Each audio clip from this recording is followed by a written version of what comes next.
Baik, Pak Ustadz, terima kasih banyak. Sahabat budiman, sahabat beriman dimanapun berada. Nah, kita lanjutkan dengan pertanyaan berikutnya. Kali ini mohon maaf ada 2 pertanyaan saja. Nanti kita lanjutkan di episode berikutnya. Yang kedua, ini datangnya dari Ibu Umi ya. Mohon maaf, saya samarkan aja namanya. Mudah-mudahan ini bisa juga menjadi Ibu Fulan. Petunjuk Ibu Umi Fulan. Jazakallah khair Pak Ustadz. Jadi Ibu Umi ingin bertanya pada episode yang berikutnya itu Pak Ustadz pernah menerangkan mengenai moksa. Jadi pertanyaannya, apakah tidak semua manusia itu meninggal? Dan beliau Ibu Umi ingin lebih dalam sedikit mengetahui mengenai moksa. Monggo Pak Ustadz. Monggo. Iya, jadi memang moksa itu di dalam agama kita itu memang nggak ada ya. Itu hanya kayak umpamanya pelajaran di luar. Kali ada juga. Tapi mohon maaf sebentar Pak Ustadz. Kalau mengenai, mohon maaf sekali ini Pak Ustadz, saya potong sebentar. Kalau Nabi Isa bukan moksa ya Pak Ustadz ya? Bukan, itu hampir kayak moksa, tapi itu yang diinginkan oleh Allah. Jadi udah beda. Ini beda nih. Beda ya, beda. Makanya kalau saya cerita antara manusia dengan Nabi atau Rasul ada bedanya. Jadi jangan dianggap sama. Jadi kalau kita sakit sama Nabi sakit, janganlah dianggap sama. Kok kayak iman kita itu sama seperti Nabi sih kan gitu ya. Jangan punya pikiran seperti itu. Monggo Pak Ustadz. Jadi moksa itu memang pernah dialami, salah satunya adalah Ratu Bilqis. Itu hilang beliau, tidak ada ceritanya Ratu Bilqis itu. Jadi yang lainnya ada, Nabi Sulaiman juga ada. Kemudian Ratu Bilqis itu istilahnya tapak tilasnya nggak ada. Nabi Sulaiman insya Allah ada. Istilahnya memang nggak pernah ketemu. Nah itu apa ya namanya, itu bisa aja dikatakan hilang atau moksa. Makanya sebagian dari riwayat itu menceritakan bahwa Ratu Bilqis atau Balqis dari negeri Saba atau Seba itu diklaim dia itu ratu dari kerajaan jin. Ini hanya beberapa riwayat atau cerita ya. Jadi sehingga itu Nabi Sulaiman itu menikahi ratu dari kerajaan jin. Sebenarnya enggak seperti itu. Itu memang manusia, tapi kali memang semua kan ada cerita dari Allah Ta'ala ya. Nah, moksa sendiri itu bagaimana? Sebenarnya saya sendiri juga belum tahu persis, tetapi saya hanya mengamati dari beberapa cerita, kemudian dari beberapa cerita raja-raja yang memang hilang itu. Iya, betul Pak Ustadz. Itu memang ada. Jadi moksa itu sama seperti umpamanya tung di sini, kemudian ditutup kain, hilang, kemudian pindah di tempat lain sana.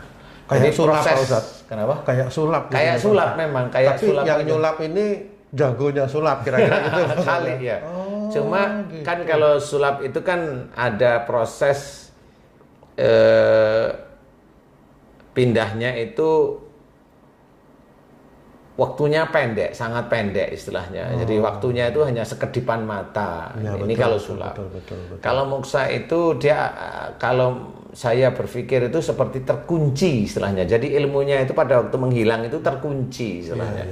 Jadi pada waktu menghilang itu memang ada ilmu yang mengunci. Saya tidak tahu persis ya istilah ilmu itu bagaimana. Maksudnya cara kerja ilmu itu bagaimana, karena saya nggak punya ilmu seperti itu. Tetapi yang saya amati kayak mengunci. Jadi pada waktu hilang ilmu itu mengunci.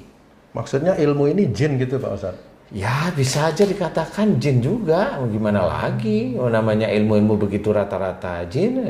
Kalau saya mau kaitkan dengan cerita di dalam surat Al-Kahfi ini, mohon maaf Pak Ustadz, ada beberapa laki-laki dengan seekor binatang yang dia tertidur hampir 300 sekian tahun.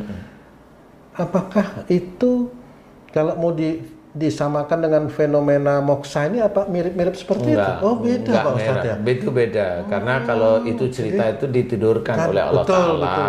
Ada banyak kejadian-kejadian berarti Pak Ustadz ya? Jadi moksa beda dengan itu. Kalau moksa itu orangnya mati atau enggak itu Pak Ustadz? Setahu saya enggak mati.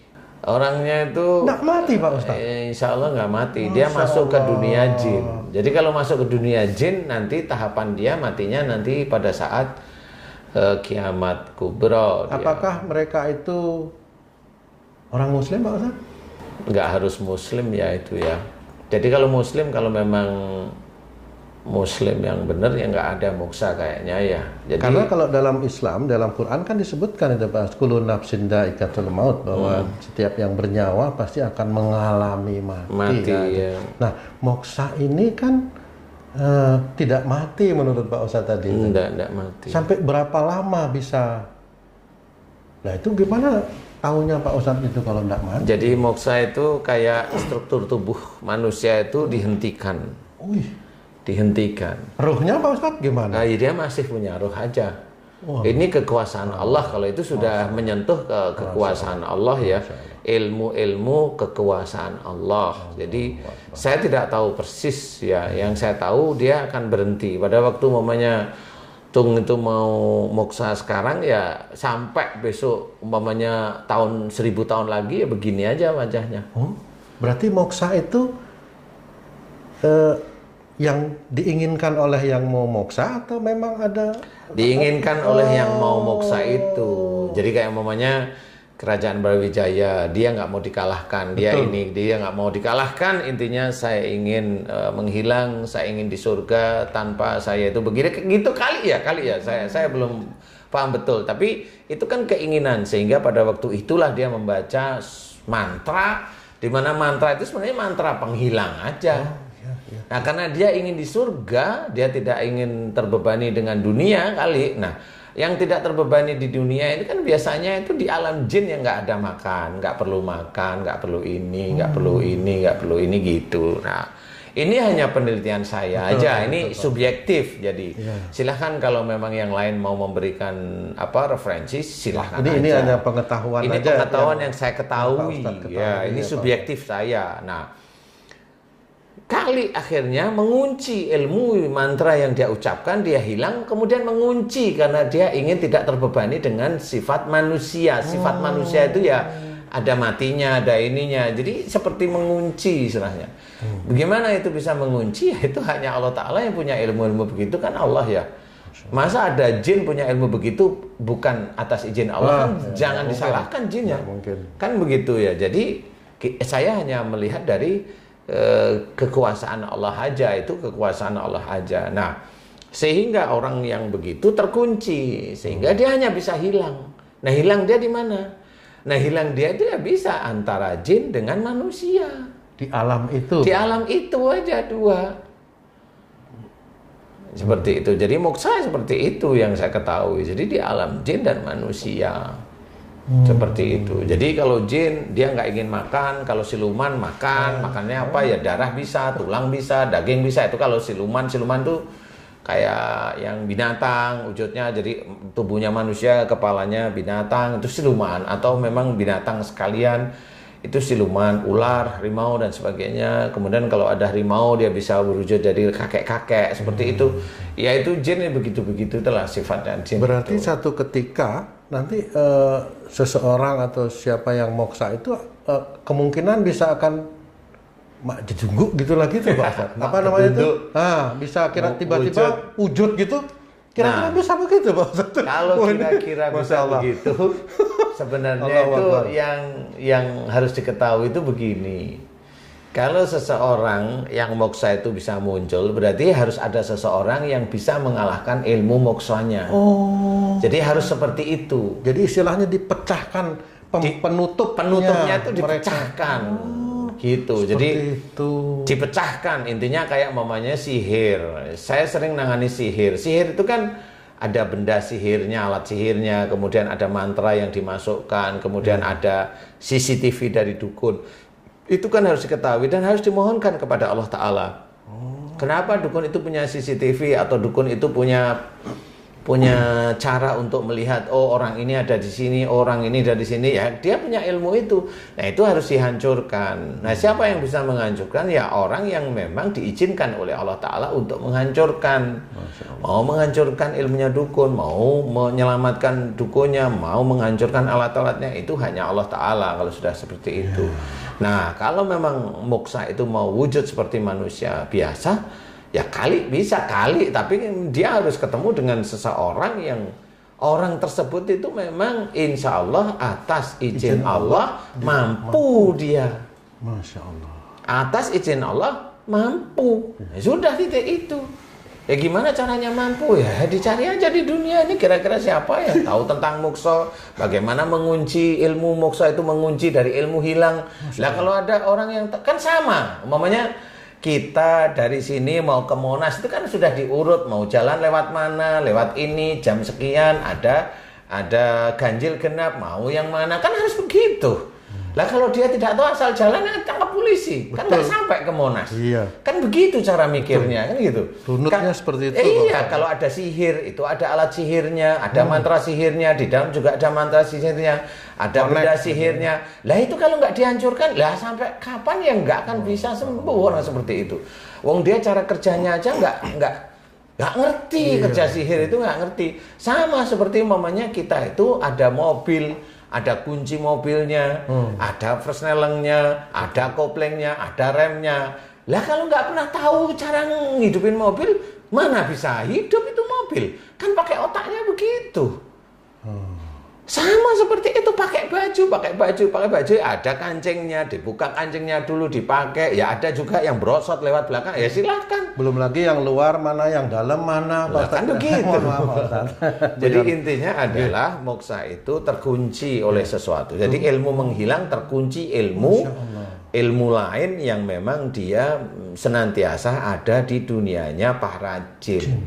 Kalau dia raja, berarti jin itu mengakui figur rajanya dia, sehingga dia membawai ya jin, ya teman-temannya dia yang pada saat itu diajak mokso. Ya raja, ya patehnya, ya hulu balangnya, orang dipercaya. Kemudian umpamanya yang bawa, yang ngurusin hewan-hewan kesenangan dia, yaitu diajak hilang semuanya. Kalau dia mau mengaminkan, ya sudah, mengaminkan itu mau, maksud saya bukan mengaminkan secara Islam ya. Dia itu istilahnya ya Prabu, ya Gusti, mau gitu. Yang ngumpul hilang sudah. Masya Allah. Semua bendanya ya itu, ya kalau memang moksa, insya Allah yang saya ketahui seperti itu. Yang moksa yang namanya Brawijaya moksa, Gajah Mada moksa, Joyoboyo moksa, kemudian Ratu Sima moksa, kemudian Prabu Siliwangi moksa, Budawaka, Brahmakandi moksa. Banyak di Sumatera juga ada, saya lupa ya di situ. Jadi banyak sekali yang moksa. Lah itu gimana moksa? Saya juga tidak tahu. Kenapa mereka itu moksa? Kenapa moksa itu kok banyaknya dari Indonesia? Saya juga tidak tahu. Betul. Di Indonesia yang banyak. Ya, iya. Kali mungkin karena di Indonesia lah ada orang yang mengetahui rahasia moksa itu. Kali ya Pak Ustadz ya. Baik Pak Ustadz, terima kasih atas dua penjelasan dari pertanyaan netizen Pak Ustadz. Sahabat beriman, mudah-mudahan dua pertanyaan ini bisa menambah wawasan kita. Tapi boleh saya tambahkan, bagi kita orang Islam jangan berkeinginan untuk moksa, jangan berkeinginan untuk hilang, karena itu ilmu itu pakai jin ya. Menyalahi takdir Pak Ustadz ya. Jangan menyalahi takdir lah ya. Kalau umpamanya moksa itu dari zaman-zaman dulu, lah ini kan sudah terjadi, jangan menghujat. Jadilah orang yang baik di hadapan Allah Ta'ala. Cari solusinya, jangan menghujat. Karena menghujat itu dia akan dinilai oleh para malaikat dan dinilai oleh Allah Ta'ala. Orang hobinya menghujat aja, dia lama-lama ya busuk itu mulutnya. Ya dia akan bertanggung jawab nanti di akhirat. Jangan, cari solusinya. Solusi itu harus benar, praktek satu dengan yang lain harus dibuktikan. Jangan merasa paling baik, paling benar, paling hebat, paling... Tapi mudah-mudahan jangan, kalau kita sebagai seorang muslim jangan lakukan itu. Menghilang pun jangan. Main-main sihir jangan. Main-main sihir jangan. Menghilang nggak usah. Memindah barang di sini ke tempat lain jangan, karena itu permainan jin. Walaupun katanya itu ilusi, iyalah semau-maumu ngomong kalau saya gitu. Tapi intinya adalah saya mengajak jangan lakukan itu. Amin. Karena Allah. Baiklah para sahabat beriman, demikian penjelasan dari guru kita Al Ustadz Danu. Di episode berikutnya kita akan kupas siapa itu Ratu Sima, the Queen of Sheba. Yang kebalik. Ratu Sima, Queen of Sheba, Ratu Bilqis. Ada dua nih, Ratu Sima, the Queen of Sheba. Itu dua ratu yang oh ini beda ya. Hah? Jadi Ratu Sima sama Queen of Sheba maksudnya. Itu. Oh ya. Ini di-cut nih. Terus saja. Oh terus saja nanti ada dia. Oh ya. Saya mau menjelaskan itu sebelum saya tutup maksud saya gitu. Jadi kita akan bahas berikutnya. Yang lebih kita kenal itu Ratu Balqis karena itu ada di dalam Quran. Dan apa sebenarnya tujuan dari raja-raja Jawa yang moksa itu? Kok ya pas yang moksa itu ya di Indonesia ini, di mana hanya di sini di channel Ustadz Danu official channel inilah yang kita bisa bahas mengenai masalah ini. Baik, sahabat-sahabat beriman, sampai jumpa lagi dalam episode berikutnya. Saya Tung, billahi taufiq wal hidayah. Assalamualaikum warahmatullahi wabarakatuh. Waalaikumsalam warahmatullahi wabarakatuh. Allahu Akbar.